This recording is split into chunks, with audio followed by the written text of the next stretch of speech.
Buenas tardes, estamos por comenzar. Si nos escuchan por ahí, pueden venir a tomar nota, pueden venir y acercar una silla porque vamos a comenzar. Estamos a punto de comenzar y comenzamos.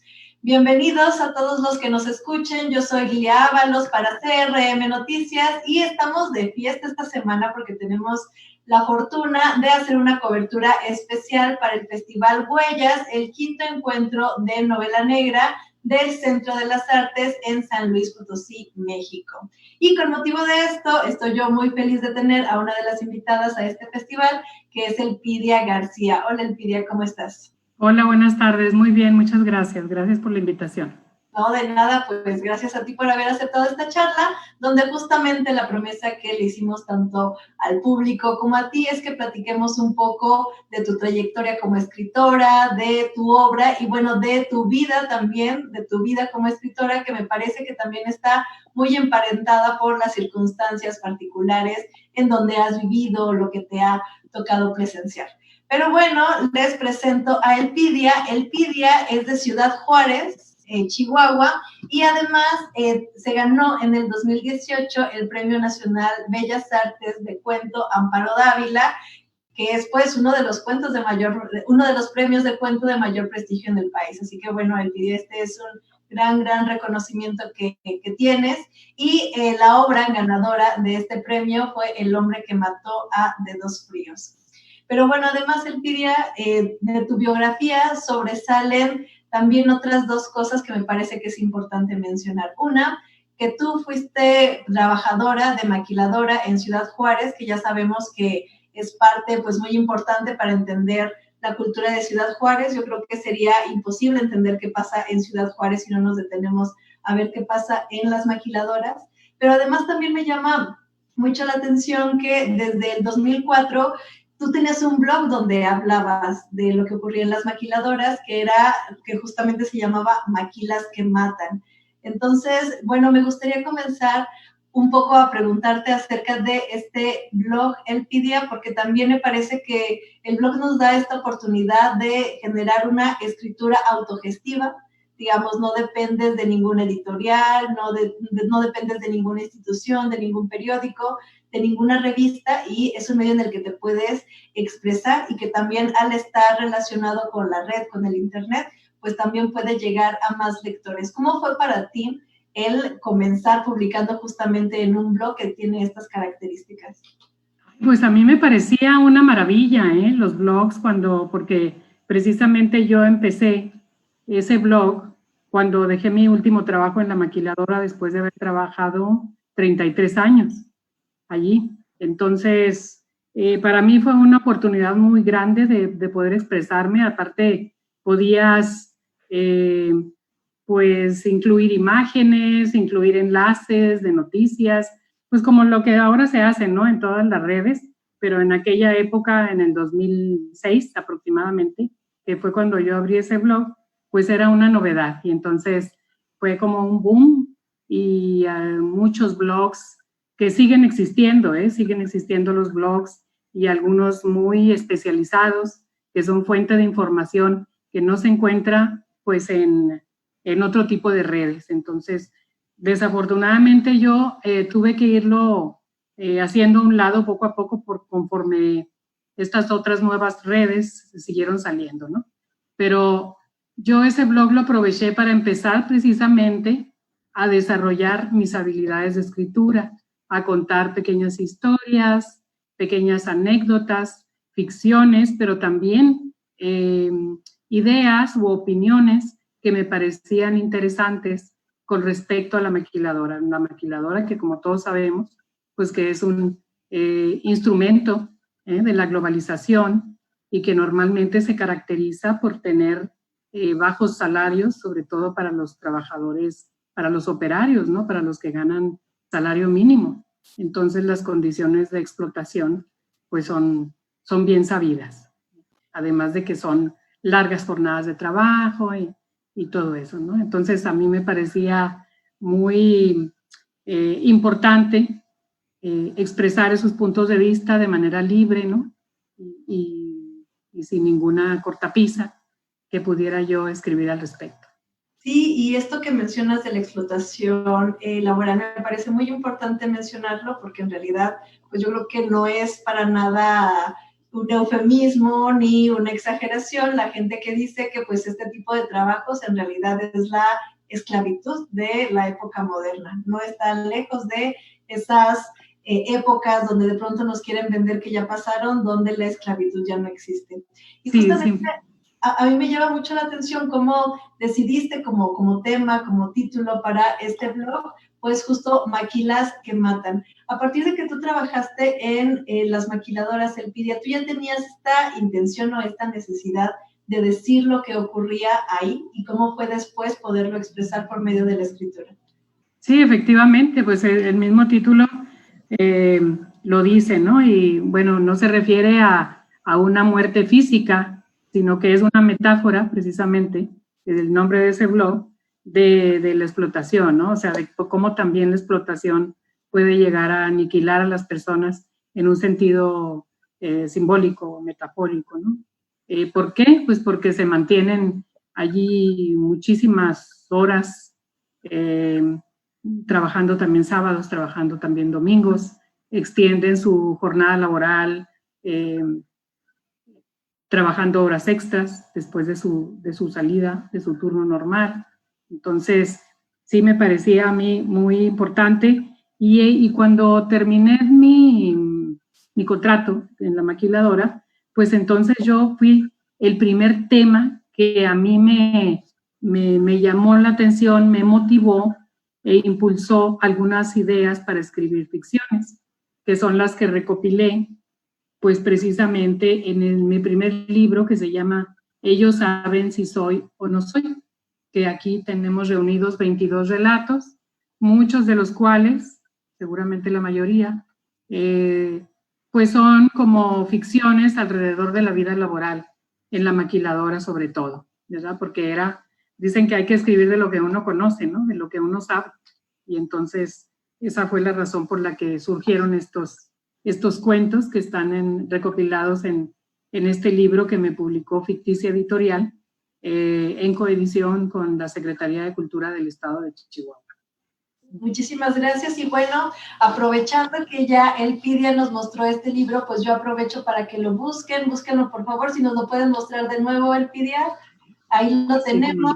Ellos saben si soy o no soy, editado por Ficticia en colaboración con la editorial del Estado de Chihuahua. Entonces, bueno, si quieren conocer más acerca de estos relatos en torno a las maquiladoras que hizo Elpidia y que además ella conoció de primera mano, pues los invito a que vayan a buscar este libro. Muchas gracias, Elpidia. Y bueno, creo que la pregunta obligada es, ¿cómo se pasa o cómo decidiste tú dejar del trabajo de la maquiladora y cómo decides empezar a escribir? Pues lo que sucedió fue que hubo una crisis económica muy grande terminando la década de los 90, entonces todas las maquilas empezaron a tener problemas financieros, o muchas de ellas, sobre todo las medianas, ¿no? Y bueno, las pequeñas, por supuesto, inclusive pues desaparecieron. Pero en la maquiladora donde yo trabajaba empezó a tener muchos problemas financieros graves y entonces empezaron a despedir a mucho personal, a muchísima gente de todos los niveles. Yo trabajé en la maquiladora como operadora, pero también estuve escalando los niveles organizacionales y los últimos 20 años fui gerente de control de calidad. Entonces, pero aún así, pues de todos modos me despidieron también. Entonces, bueno, pues se acabó ese trabajo, conseguí otro en otra maquiladora inmediatamente, porque claro, era importante conservar el salario y todo eso, y también quiebra. Y entonces entro a otra y también se va a bancarrota. Entonces dije, no, pues ya mi vida laboral en la maquiladora se acabó, ¿no? Fue cuando entonces dije, bueno, pues qué bueno, ahora tengo el tiempo y afortunadamente pues tenía el apoyo de mi esposo Ricardo Vigueras, que es profesor en la universidad, y entonces teníamos pues los medios económicos para subsistir sin que yo siguiera trabajando en la maquiladora. Y fue como dije, bueno, pues ahora sí, voy a hacer lo que me gusta. Y me inscribí en talleres literarios que ofrecían aquí la Secretaría de Cultura de Chihuahua. Estuve 2 años tallereando precisamente con José Juan Aboitia, que fue mi primer maestro en el taller. Y fue de ahí como fueron surgiendo todos estos relatos, ¿no? Y mi gusto por seguir aprendiendo. Yo soy autodidacta, entonces yo empecé a leer muchísimo a partir de mi salida de la maquiladora, ¿sí? Y a escribir y a aprender de los maestros, ¿no? Aquí la universidad, por ejemplo, ofreció muchos talleres con escritores importantes de la talla de Mauricio Carrera, de Guillermo Samperio, de mucha gente, ¿no? Y pues yo me inscribía a todos. Y a la par que seguía pues escribiendo y desarrollando mis textos, porque para mí lo que más me gusta es el cuento. Después surgió este otro libro que se llama Polvareda, y que es otra recopilación de cuentos donde hay otros textos que también toman como tema la vida laboral en la maquiladora. Y este lo mandé a concurso, un concurso aquí de la universidad, y obtuvo el primer lugar en cuento en una convocatoria que se llama Voces al Sol y que es de nuestra universidad aquí en Ciudad Juárez. Perdón, Elpidia, supongo que lo edita también la universidad. ¿Sabes si lo podemos encontrar en librerías de México? Si se tienen entregas a domicilio, si se puede pedir en línea, ¿sabes cómo puede funcionar? Bueno, estaba en Educal. Tengo entendido que se agotó, entonces, y ya no se han impreso más ejemplares. Entonces, lo que podrían hacer es contactarme directamente, y a mí me quedan algunos, y entonces yo se los podría enviar con mucho gusto. Muy bien. Bueno, entonces ya saben buscar a Elpidia García, que la pueden encontrar en Twitter, por ejemplo, si quieren encontrar y conocer este libro Polvareda que fue premiado por la Universidad de Ciudad Juárez. Muchas gracias, Elpidia. Y fíjate que yo pienso cómo dedicaste muchos años de tu vida a trabajar para la maquiladora, pero la verdad es que me parece muy significativo que terminas tu trabajo para la maquiladora y pues más bien ahora trabajas para dos cosas. Una, para tu propia experiencia, que fue estar en la maquiladora, y para, de cierto modo, darle voz a esos trabajadores que por estar justamente desempeñando esta labor, pues no podían darle cabida a su voz. Entonces, bueno, de cierta manera es como si todo ese trabajo que de pronto le dedicaste a este monstruo absorbente que era la maquiladora, pues bueno, ahora te lo estás dando a ti misma y a los que fueron tus compañeros de trabajo. Entonces, sí.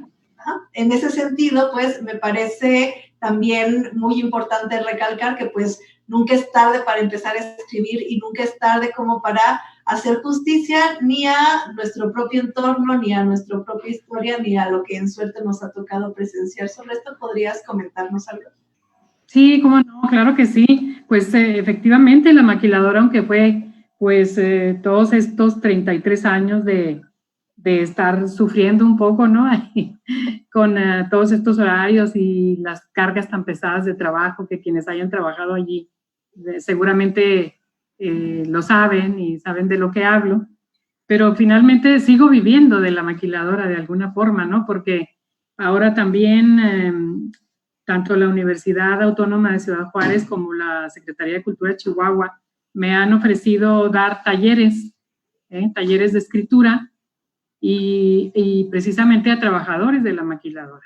Entonces, desde hace 2 años que vengo coordinando estos talleres, y me encantan porque la gente que está en la maquiladora, pues, es difícil que puedan salir a tomar cursos, a tomar talleres, y sobre todo ahora los están aprovechando muy bien ahora que está esta oportunidad de tomarlos desde su casa, ¿verdad?, de manera virtual, y entonces hay mucha gente que está inscrita ya en esos talleres. Y pues ahí mi ilusión es que también darles a ellos las herramientas necesarias para que también escriban sus historias de lo que quieran expresarse, ¿no? Sí, justamente pienso en esta realidad que además no es solo la maquiladora, es la frontera, que la frontera me parece que es por sí mismo un personaje dentro de la literatura mexicana y un personaje que de pronto es pues traicionero, es vengativo, es malvado y también puede ser pues muy hermoso, ¿verdad? Pero finalmente es la configuración de un territorio que parece que es tierra de nadie, que nadie sabe muy bien lo que pasa ahí y si sabemos, muchas veces preferiríamos no saberlo o hacemos como que no sabemos.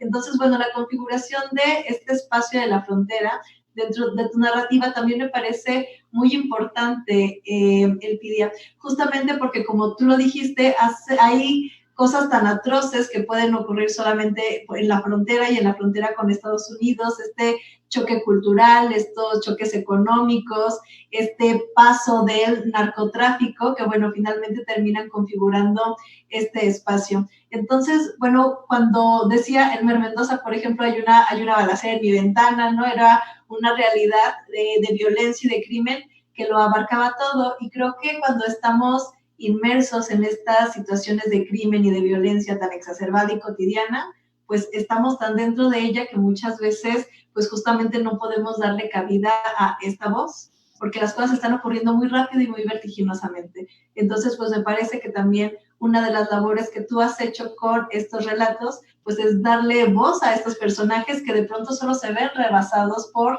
las circunstancias que están viviendo. ¿Cómo es para ti narrar estas circunstancias que de pronto pueden ser tan terribles, tan sobrecogedoras, justamente en enfocarte en la voz de quienes las viven? Sí, bueno, retomando un poquito lo que decías hace un momento, o sea, la frontera, como lo menciona, representación simbólica, pues, de los narcotraficantes, de los feminicidas, de los depredadores infantiles, en fin. Pero todo eso, de todo eso los escritores nos alimentamos, ¿no? Y entonces yo creo que el western inclusive, es otro tema que tenemos también aquí, al estar tan cerca de los Estados Unidos, y que es algo que yo retomé también en este libro, en El hombre que mató a Dedos Fríos. Aquí tenemos cuando menos un par de cuentos donde los personajes son personajes históricos del western. Y como John Weasley, por ejemplo, que era un forajido. Sí, John Wesley Harding, que era un forajido aquí, que mataron en El Paso y pues fue muy famoso, ¿no? Porque era un pistolero. Y a mí me encantó muchísimo ese tema para escribir sobre. Ajá, pues ahora ya que, bueno, nos metimos un poco a esto, ¿podrías hablarnos justo de esta presencia del western en El hombre que mató a Dedos Fríos y de estos personajes forajidos que son como clásicos de estas estéticas? Y bueno, ¿cómo llegó John Weasley a tu vida? Ah, bueno, es muy curioso. Bueno, en primer lugar, yo soy una enamorada de todo el tema western, de las películas, de la literatura. Por ejemplo, hay una novela maravillosa que se llama Paloma Solitaria, que me fascina, que es precisamente la gran novela del western, ¿no? Pero bueno, John Wesley Harding, ¿cómo llegó a mi vida? Yo iba caminando por las calles del Paso, la calle Cuarta, para ser específicos, y de repente veo una placa en una pared. Una plaquita de bronce, porque ahí en El Paso tienen pues, placas alusivas a los lugares históricos, y ahí decía, en este lugar mataron a John Wesley Harding, que había matado él a 40 personas, ¿no? Y lo mató el sheriff Will Ten Eyck. Y yo me quedé pensando, y estaban así dos rifles cruzados en esa placa, ¿no? Y eso está a unas cuantas centenares de metros de Ciudad Juárez. Entonces dije yo, pues qué raro este personaje, nunca había escuchado hablar de él. Y entonces cuando llegué a casa me puse a investigar en internet y resulta que fue, además de pistolero, pues fue un hombre que estudió leyes en la cárcel. Entonces se recibió de abogado, ¿sí? Y también escribió sus memorias, que todavía se pueden encontrar en cualquier lugar si las buscas en internet, en inglés, por supuesto. Y hay fotografías de sus armas, de sus naipes agujerados. Entonces dije, no, pues aquí hay un cuento, aquí hay un cuento. Y pues lo que hice fue retomar un poco la historia de cómo lo mataron, ¿sí? Cómo lo mataron, y entonces escribí un cuento y es el primero que está aquí en El hombre que mató a Dedos Fríos. Muchas gracias. Y de nuevo, si ustedes quieren ir a conocer El hombre que mató a Dedos Fríos, este libro de Elpidia García, que ganó el Premio Nacional de Cuento Amparo Dávila, pues pueden ir, yo creo que sí lo podemos encontrar en cualquier librería, así que pueden ir a cualquier librería y encontrarlo ahí a la vuelta de su casa para que vayan a conocer este libro que le mereció a Elpidia el Premio Bellas Artes de Cuento Amparo Dávila. Muchas gracias, Elpidia. Y también, bueno, me llama mucho la atención este uso de temas y de estilos que manejas en este libro, porque, bueno, ya nos hablaste un poco de que hay western, pero también hay de estos temas con los que se suele caracterizar a la literatura del norte de México, como puede ser la violencia y el crimen. Hay, por ejemplo, pues asesinatos, secuestros, cosas muy crudas como madres que buscan a sus hijas, madres que las encuentran pero están muertas, padres que vengan la muerte de sus hijas. Entonces, esta figura de la voz, tanto de las madres que buscan a sus hijas desaparecidas, algunas que no las encuentran, algunas que las encuentran muertas, me parece que también es muy importante mencionarlo porque justamente le das voz a estos crímenes que en realidad sí han ocurrido en la vida real y que no han tenido una restitución y nadie ha sido, pues, culpabilizado por estos crímenes. Y además también en un contexto en el que estuviste tú, como es la maquila, pues hay que decirlo, la mayoría de las trabajadoras de la maquiladora son justamente mujeres. Eso por un lado pues trajo sí una ventaja social porque digamos la mujer ya tenía pues acceso a trabajo y de cierto modo una ventaja económica que le permitía cierta independencia, económica al menos, pero también hablabas tú de cómo este trabajo en la maquiladora pues era un trabajo de muerte, no literal, sino por esta explotación laboral, pero finalmente, dice el dicho que se juntó el hambre con la necesidad, también este trabajo de explotación tuvo la mala suerte para sus trabajadoras que se circunscribió en un contexto de extrema violencia donde no solo llegaba a ser una muerte simbólica en lo laboral, sino que a muchas les valió también la muerte literal porque muchas de estas muertas de Juárez, que es un gran tema, sin resolver en México, a los que no se ha encontrado culpable y es pues muy sonado a nivel internacional, pues justamente eran trabajadoras de las maquiladoras. Cuando tú trabajabas, Elpidia, en estas maquiladoras, ¿ya se escuchaba el término feminicidio? ¿O cómo fue para ti primero, pues, tener la vivencia de primera mano de estas cosas y después ya, pues, narrarlas por medio de tu literatura? Sí, bueno, cuando empezaron a aparecer las primeras muchachas muertas aquí en Ciudad Juárez, creo que fue aproximadamente alrededor de los 90 que empezaron a aparecer estas mujeres así, con formas realmente horribles de morir, ¿sí? La sociedad estábamos en shock. Yo todavía estaba trabajando en la maquiladora en esa época y salían las noticias en los periódicos de mujeres que aparecían así, de esta forma, horrible. Y bueno, eso nos cimbró mucho, ¿no? Creo que la palabra feminicidio todavía no se acuñaba, pero se acuñó poco después, si mal no recuerdo, ¿verdad? Pero bueno, lo importante es que, mira, estamos en un momento que vivimos en un país en el que los índices de criminalidad pues, se han recrudecido y multiplicado y pasan sexenios sin que esta impunidad pueda ser controlada, ¿verdad? Incluso parece ser al contrario, que muchas veces, desafortunadamente, el mismo Estado participa de estas atrocidades. ¿Sí? Me refiero a autoridades, ¿no? La policía o el ejército. Sí, ¿sabes? Las desapariciones forzadas. Las desapariciones forzadas, etcétera. Entonces, a mí me parece importante que los escritores precisamente visibilicemos esa situación, ¿sí? Que la hagamos visible por medio de nuestra literatura. Entonces, en muchos de mis relatos, alguien me preguntó una vez, creo que fue mi amiga Cristina Lisiaga, que me dijo, ¿por qué hay tanta muerte en tu texto? ¿Por qué tan? Pues es que estamos rodeados de muerte. Estamos rodeados de muerte y los escritores necesitamos contar ese momento, ¿no?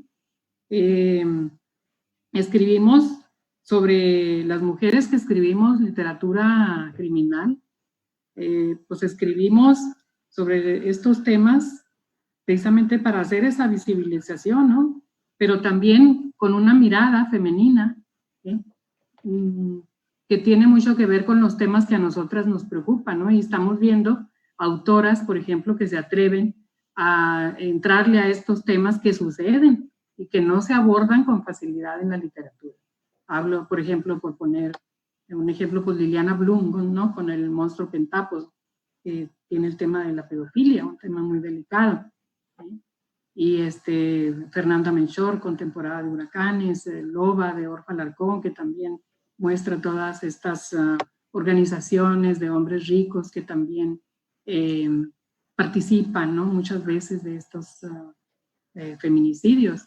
Entonces, pues para mí es muy importante que escribamos sobre esos temas y seguir hablando de ellos, seguir visibilizándolo, seguir viéndolo a través de la ficción, ¿sí? Porque creo, estoy convencida que la literatura pues es la memoria, ¿no? Es la memoria de lo que estamos viviendo y que muchas veces la ficción responde precisamente y de manera afirmativa a las preguntas que otras disciplinas literarias pues tienen respuestas deficitarias, ¿no? O débiles. Entonces, allí es donde nosotros y nosotras, escritores, entramos a estos temas, visibilizamos, denunciamos y criticamos todo esto que está pasando por medio de nuestros personajes y nuestras historias, pero a la vez también lo que queremos pues es entretener, porque hay una naturaleza morbosa en todo ser humano, ¿no? Entonces, cuando leemos literatura criminal, pues buscamos saber quién es el culpable y por qué lo hizo y cuáles fueron sus razones, ¿no? Porque subgénero criminal de la narrativa, pues es el ideal, es perfecto para ahondar en las conductas, en las razones, en las causas de estos personajes, porque hay que comprender que escribir es un proceso también de autoidentificación. Entonces, cuando hacemos esa exploración, nosotros también queremos comprender lo que está sucediendo. Entonces, es una búsqueda constante y por eso pienso que hay que seguir escribiendo sobre esas cosas. Sí, creo que te refieres a que el escritor tiene primero que buscarse a sí mismo para encontrar a los otros. Un poco. Exactamente, sí, lo has dicho muy bien. Y bueno, para quien nos escuche, la verdad es que yo no quiero perder oportunidad de reconocer la escritura de Elpidia, porque así como lo he mencionado aquí, me parece una escritora significativa por muchas cosas. Una de ellas es por esta perspectiva femenina que se le da a la literatura, que son temas que el canon normalmente escrito por escritores hombres, pues solían no notar estos temas, pues porque son experiencias distintas. Entonces, finalmente, creo que es una literatura que a México nos faltaba este otro lado de la literatura y ahora la podemos estar conociendo por medio de escritoras como Elpidia y otras contemporáneas a las que ya también Elpidia mencionó.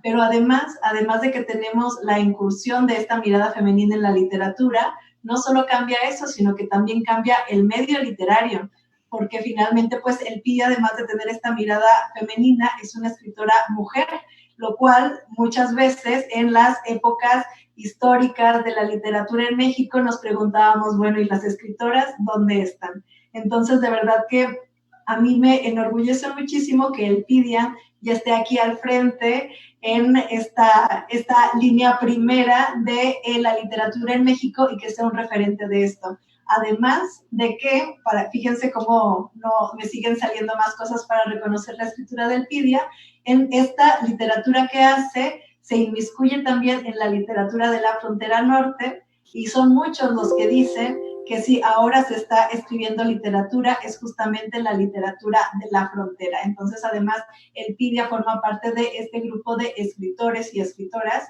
que están escribiendo en la frontera norte, que justo es la que se está leyendo a nivel internacional y además lo hace abordando temas muy diversos, muy en boga, como puede ser esto del narcotráfico, de la criminalidad, de la muerte, de los feminicidios, de la corrupción, pero bueno, todavía Elpidia se da oportunidad, justamente como ella lo dijo, de entretener y de recurrir también a estos temas como pueden ser el western y alguno que otro también cómico, donde también nos la podemos pasar bien.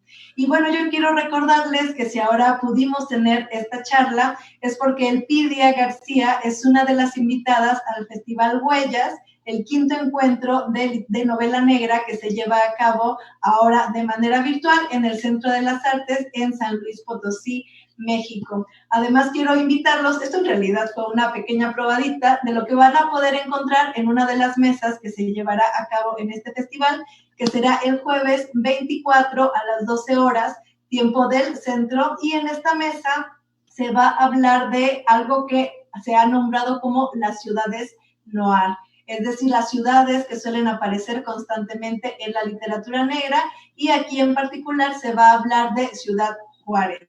Y en esta mesa va a estar Elpidia, acompañada con Ricardo Vigueras y José Juana Boitia. Elpidia, no sé si quieres invitarnos a esta mesa, por favor. Sí, cómo no, los invito mucho a que escuchen a estos autores. José Juana Boitia pues escribe minificción desde aquí en Ciudad Juárez, y Ricardo Vigueras pues también es un autor importante que ya tiene varios libros también premiados y acaba de presentar su libro Aquí es Frontera de Lobos, precisamente en una mesa de huellas hace un rato, muy interesante. Y entonces vamos a leer, lo que vamos a hacer allí es leer fragmento de obra, ¿no? Entonces, porque el tiempo es limitado. Entonces yo voy a leer un fragmento de un cuento, donde aparece un personaje que se llama Imperio Bravo, que es un personaje que estoy trabajando con miras a convertirlo en una novela policíaca, que espero terminarla algún día. Y pues va a estar muy interesante, así que los invito a todos a que no se la pierdan, y así como también no se pierdan todas las mesas que están muy buenas, ¿eh? Yo ya estuve viendo algunas y me han gustado mucho. Muchas gracias, pues no me queda sino agradecerle a Elpidia que haya accedido a esta charla, lo disfruté muchísimo, Elpidia, muchas gracias, vamos a esperar esta novela que ahora ya nos prometiste y vamos a estar atentos. Yo soy Lilia Ábalos para CRM Noticias, no olviden seguirnos para que no se pierdan esta cobertura especial del Festival Huellas, quinto encuentro de novela negra en San Luis Potosí, México. Nos vemos.